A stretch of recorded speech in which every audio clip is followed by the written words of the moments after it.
오늘 우리가 아주 깊게 파헤쳐볼 기업, 바로 SAMG 엔터테인먼트입니다. 와, 이 회사 정말 재밌어요. 한쪽에서는 정말 영화 같은 실적 턴어라운드를 보여줬는데, 다른 한쪽에서는 주가를 그냥 꽉 짓누르는 어마어마한 리스크를 안고 했거든요. 바로 이 중요한 변곡점에서 과연 우리는 어떤 기회를 잡아야 할지, 아니면 피해야 할지, 지금부터 제대로 한번 분석해 보겠습니다. 네, 오늘 우리가 함께 살펴볼 순서인데요. 먼저 이 회사가 왜 한국의 디즈니라고 불리는지 그 비즈니스 모델부터 까볼 거고요. 그리고 그 드라마틱한 실적 턴어라운드의 비밀, 또 앞으로 주가를 끌어올릴 요인과 반대로 끌어내릴 수 있는 결정적인 리스크는 뭔지 이걸 다 따져보고 나서 그래서 적정 가격은 얼마인지 최종 투자 전략까지 한 번에 쭉 정리해 드릴게요. 자, 그럼 첫 번째 이야기부터 시작해 보죠. 도대체 SAMG 엔터테인먼트가 뭐라는 회사고 왜 사람들이 이 회사를 보면서 디즈니를 떠올리는 걸까요? 그 속을 한번 들여다보겠습니다. 한국의 넥스트 디즈니. 이 말 한마디가 사실 SAMG 엔터테인먼트가 꾸는 꿈이자 이 회사의 잠재력을 가장 잘 보여주는 표현이죠. 근데 이게 그냥 허황된 꿈일까요? 아니면 정말 현실이 될 가능성이 있는 걸까요? 그 핵심부터 한번 짚어보죠. 그 꿈의 심장에는 바로 이 IP 원소스 멀티유즈, 우리가 보통 OSMU라고 부르는 전략이 있습니다. 이게 뭐냐면 아주 강력한 캐릭터, 즉 IP 하나를 딱 만들어서요.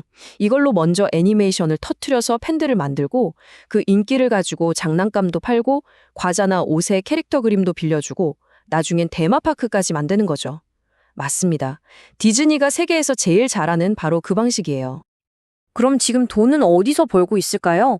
이 그래프를 보시면 아직은 완구 같은 제품 매출이 70%가 넘어요. 대부분이죠. 근데요, 우리가 진짜 주목해야 할 부분은 바로 저기 라이센스 사업입니다. 저건 뭐 거의 비용도 없이 순이익으로 꽂히는 말 그대로 황금알을 나누는 거위거든요. 이 비중이 아주 빠르게 커지고 있다는 거, 이게 바로 이 회사의 미래 수익성을 예측하는 가장 중요한 포인트입니다. 자, 다음은 재무제표를 한번 볼까요? 여기에는요, 이 회사가 겪어온 몇 년간의 힘든 시간과 정말 최근에 일어난 극적인 성공 스토리가 숫자로 그대로 담겨 있습니다. 여기 보세요. 상장하고 나서 3년 내내 적자, 적자, 또 적자입니다. 심지어 2023년에는 무려 94억 원의 영업 손실을 기록했죠. 뭐 회사가 엄청나게 사업을 확장하면서 겪는 성장통 같은 시기였다고 볼 수 있겠습니다. 그렇게 매년 수십억씩 적자를 내던 회사가 2024년 마지막 분기 딱 석 달 만에 이 숫자를 만들어냅니다. 90억 원. 그것도 적자가 아니라 영업이익으로요. 여러분, 이건 그냥 흑자 전환했다 수준이 아니에요.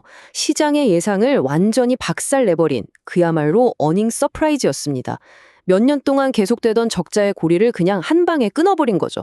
바로 이 순간이 SAMG 엔터 역사에서 가장 중요한 터닝포인트라고 할 수 있습니다. 자, 그럼 이 놀라운 턴어라운드를 발판 삼아서 이 회사를 더 높이, 더 멀리 날아가게 할 성장 엔진에는 과연 어떤 것들이 있을까요? 한번 살펴보죠. 주가를 위로 끌어올릴 만한 설장 동력은 크게 4가지로 볼 수 있어요. 첫째, 이미 대박을 터뜨린 중국과 일본을 넘어서 이제 북미 시장으로 뻗어나가는 글로벌 확장이고요. 둘째는 어릴 적 추억의 지갑을 여는 어른들, 바로 키덜트 시장이 새로운 돈줄로 떠오르고 있다는 점입니다. 물론 이 모든 것의 바탕에는 캐치, 티니핑 같은 아주 강력한 IP들이 버티고 있고요. 마지막으로 유통구조를 직접 챙기면서 수익성까지 개선하고 있다는 점도 아주 긍정적입니다. 하지만 여러분, 모든 투자에는 동전의 양면이 있죠. SMG 엔터에도 절대로 무시할 수 없는 아주 큰 장애물이 하나 숨어 있습니다. 그렇다면 보수적인 투자자 입장에서 봤을 때 가장 걸리는 부분, 가장 큰 장애물은 대체 뭘까요? 정답은 바로 오버행 리스크입니다. 이게 좀 말이 어려운데 아주 쉽게 말해서 언제 터질지 모르는 잠재적 매물 폭탄이라고 생각하시면 돼요. 가까운 미래에 엄청난 양의 주식이 시장에 쏟아져 나올 가능성이 있다는 건데 이건 주가가 올라가려고 할 때마다 머리 위에서 꽉 짓누르는 강력한 저항선이 될 수 있습니다. 이 리스크가 얼마나 심각하냐면요. 원본 분석 자료에서는 이런 표현까지 썼습니다. 투자하지 말아야 할 이유. 바로 이 오버행 리스크를 콕 집어서 이렇게까지 강하게 표현한 겁니다. 그리고 그 매물 폭탄의 구체적인 규모는 바로 300억 원입니다. 이게 전환사채라는 형태로 존재하는데요.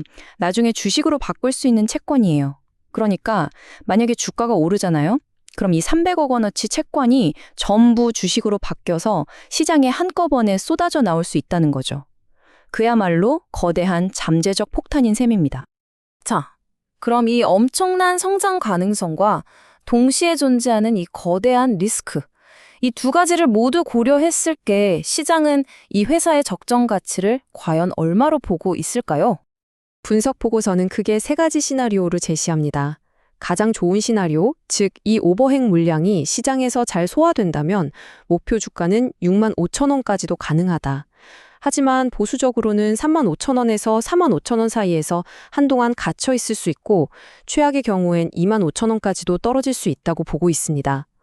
변동성이 어마어마하죠. 다른 비슷한 회사들이랑 비교하면 어떨까요? 회사가 버는 돈에 비해 주가가 얼마나 비싼지를 나타내는 PER이라는 지표를 보면요. 경쟁사들은 평균 18배인데 SEMG 엔터는 10.6배 수준입니다. 이게 무슨 말이냐면 만약에 회사가 약속한 실적을 진짜로 달성하기만 한다면 지금 주가는 다른 회사들보다 훨씬 싸다고 볼 수도 있다는 뜻이에요. 자, 이제 거의 다 왔습니다. 이 모든 긍정적인 면과 부정적인 면을 다 종합해서 최종적으로 어떤 투자 전략을 세워야 할지 정리해 보겠습니다. 장점은 아주 명확합니다. 캐치 티니핑이라는 막강한 IP, 그리고 숫자로 이미 증명된 실적 턴어라운드, 앞으로의 글로벌 성장 가능성, 정말 매력적이죠. 반면에 단점은 정말 치명적입니다.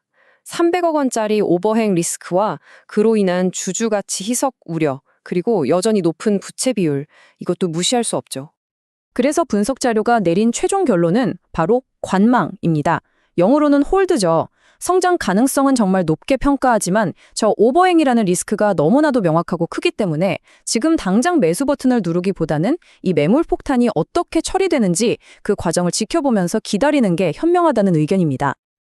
네, 이제 실적 턴어라운드는 꿈이 아니라 현실이 됐습니다. 하지만 저 거대한 잠재적 매물이라는 벽 앞에서 과연 지금이 투자를 위한 최적의 타이밍일까요? 어쩌면 이 질문이야말로 지금 SAMG 엔터테인먼트 투자를 고민하는 모든 분들이 풀어야 할 가장 큰 숙제일 겁니다.